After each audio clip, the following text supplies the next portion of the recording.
আসসালামু আলাইকুম রহমতুল্লাহ বারাকাতু। আজকে আবার একটা ব্লগ নিয়ে চলে এসেছি ফারহান লাইফস্টাইলে। আজকের ব্লগে থাকছে আমার সারাদিনের ছোট ছোট মুহূর্ত, যেমন ঘুম থেকে ওঠা, রান্না, বাজার করা, ঘোরাঘুরি, কাজের ব্যস্ততা আর কিছু মজার ঘটনা। এমন ব্লগ যারা পছন্দ করেন তাদের জন্য এটা একদম পারফেক্ট। রিল্যাক্স হয়ে বসে দেখে ফেলুন আমার এই একদিনের গল্প। তো প্রথমে সকালে ঘুম থেকে উঠে ফারহানের টিফিনটা রেডি করে দিয়ে ওকে রেডি করে নিয়ে চলে গেছিলাম নিচে। নিচে গিয়ে ওকে বললাম যে আগে তুই ব্রাশটা করে নে, কারণ আজকে মেজো বাবা নেই, আজকে নিয়ে যাবে দাদাভাই। তো দাদাভাইও রেডি হয়ে গেছে, ওকে নিয়ে পিছনে বসে পড়েছিল। ও তো দাদাভাইকে অনেকক্ষণ ধরেই বোঝাচ্ছিল যে আমি চালাবো আমি চালাবো, কিন্তু দাদাভাই তো সে রিস্ক নেবে না, বলছে আমি নিজেই ভালোভাবে চালাতে পারি না, আবার তোকে কী করে দেবো, মেজো বাবাটি লম্বা আছে, সেই পারবে।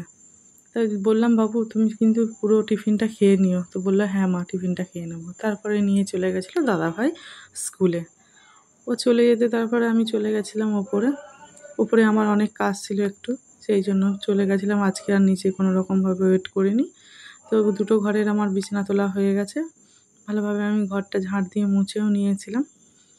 তারপরে আমার একটু কাজ ছিল, মানে আজকে বেরোনোর ছিল, দেখছিলাম আকাশটা একটু পরিষ্কার, সেই জন্য তারপর আমি ওই সব করে নিয়ে চান টান করে নিয়ে খেয়ে নিয়েছিলাম আমার ওই ড্রিঙ্ক, আর একটু ছোলা ভিজিয়ে রেখেছিলাম সেই ছোলাগুলো।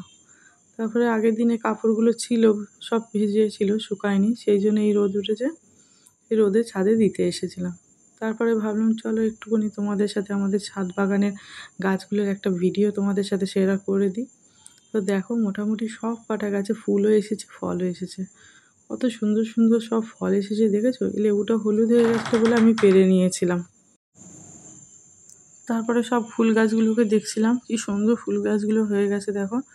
বর্ষার বৃষ্টি পেলে গাছগুলো যেন একটা আলাদা রকম প্রাণ খুঁজে পায়, নাহলে গরমে পুরো শুকিয়ে নেতিয়ে যায়।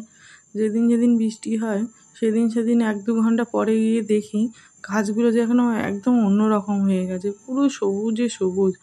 এরপরে তো আসছে শীত, শীতে তো আরও আমার মানে ছাদের গাছগুলো আরও সুন্দর হয়ে থাকবে, আর প্রত্যেকটা গাছে দেখা যাবে যে ফুল এসেছে।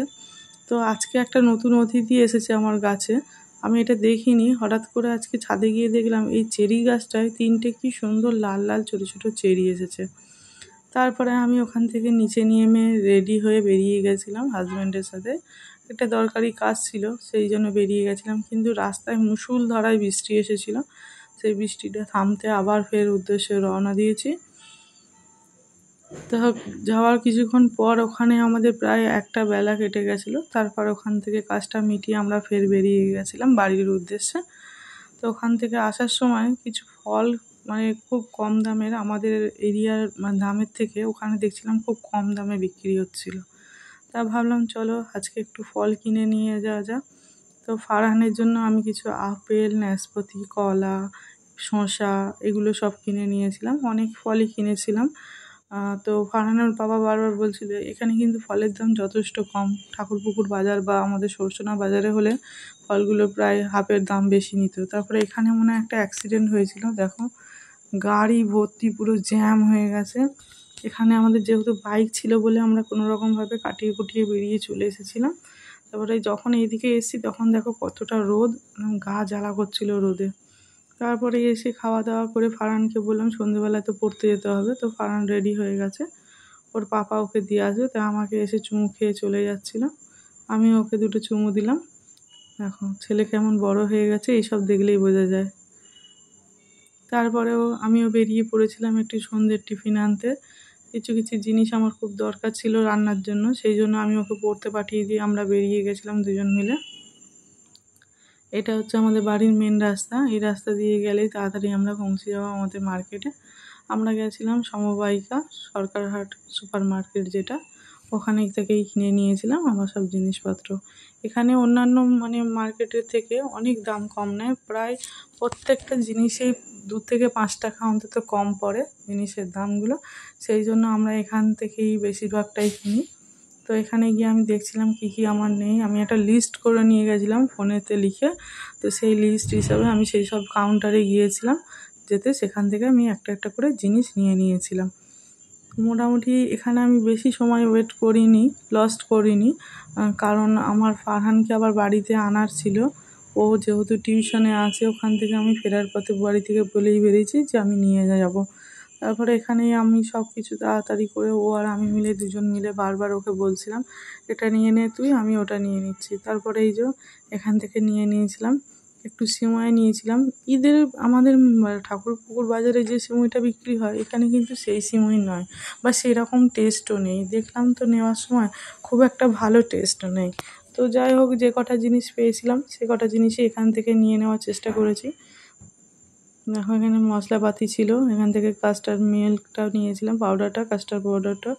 তারপরে নিয়েছিলাম একটু ইস্ট নিয়েছিলাম। তারপরে দোকানে গেছিলাম একটা কড়াই কিনতে, এই দোকানটায় এসেছিলাম, কিন্তু এখানে ওই ধরনের কড়াই ছিল না, এখানে ননস্টিক বলছিল। আমি বললাম ননস্টিক নেবো না, আমার একটু ওই ইন্ডাকশান প্রুফ চাই, আর এরকম স্টিলের বা লোহার কিছু হলে খুব ভালো হয়। তারপরে ও বললো চল বেরিয়ে যাই দুজন মিলে। দেখো রাস্তায় কীভাবে এক হাতে গাড়ি চালিয়ে কীরকম ডান্স করছে।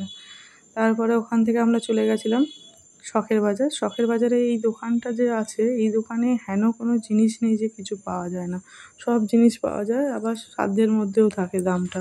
তাই জন্য তাড়াতাড়ি করে বললাম তাহলে তাড়াতাড়ি চ, হাতে তো একদম সময় কম, বেশি জিনিস এখন দেখারও সময় নেই। তাই তাড়াহুড়ো করে ওই দোকানটায় গিয়েছিলাম। গিয়ে ওখানে একটা কড়াই দেখলাম বেশ পছন্দসই। একটা প্রথমে দেখেছিলাম লোহার কড়াই, কিন্তু যথেষ্ট ভারী, কেজি হিসাবে বিক্রি হচ্ছিল, দামও প্রায় 1000 টাকার কাছাকাছি পড়ে যাচ্ছিলো। তারপরে এই কড়াইটাই দেখে আমাদের খুব পছন্দ হয়েছিল, তাই জন্য আমরা আর বেশি দেরি করিনি, ওই কড়াইটা নিয়েই বেরিয়ে এসেছিলাম বাড়ির দিকে। তো ও বলছিল আর কিছু নেওয়ার থাকলে নিয়ে নিতে পারিস। আমি বললাম না, এখন আমার একদম সময় নেই, ফারহানকে আনতে যাওয়ার সময় হয়ে গেছে। তারপরে এখান থেকে আমিও ফারহানকে নিয়ে নিয়েছিলাম। নিয়ে তারপরে দেখো ও তো খালি জিজ্ঞাসা করছে তোমরা কোথাও গেছিলে, তোমরা কোথাও গেছিলে, আমাকে নিয়ে যাওনি কেন, এরকমই ওর কোশ্চেন। আমরা বললাম না কোথাও যাইনি, শুধু একটু তোমার টিফিন আনতে গেছিলাম। তো টিফিনটা নিয়ে যাওয়ার নাম করেই ওকে তারপরে বাড়িতে গিয়ে যখন দেখলো ও এইরকম আমরা বাজার করেছি, তখন তো খুব রাগ দেখাচ্ছিল তুমি আমাকে নিয়ে যাওনি। পড়তে গেছে, সেখান থেকে এই ঘুড়িটা আবার লুটেছে। ওই দাদা ভাইটা আবার বলছে দেখো ও পড়তে এসে খালি ঘুড়ির গল্প আর ঘুড়ির গল্প করেই যাচ্ছে। তো যাই হোক, ওকে নিয়ে আমরা চলে গেছিলাম বাড়ির আবার উদ্দেশ্যে। বলছিল চলো মা। হ্যাঁ, এইখানে এই যে কুকুরগুলো দেখছো, এরা এত মানে ঘেউ ঘেউ করে, এত ভয় লাগে কি বলবো। আমি সেই জন্য এই রাস্তাটাকে অ্যাভয়েড করতে চাই। আর ও অতটা জানতো না, ও ওই দিকে দিয়েই এসেছিলো। তো যাই হোক, এই যে বাড়ির রাস্তার ভিতরে ঢুকে গেছে, এই দিক থেকে আমার বাড়ি যাওয়া যায়। এখানে গিয়ে এসে ওই দেখো আমি কী কী কিনেছি সেটাই তোমাদের সাথে এখন শেয়ার করলাম।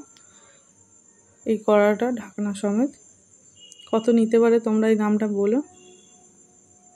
আমি বলে দিচ্ছি, আমার থেকে নিয়েছে 330 টাকা।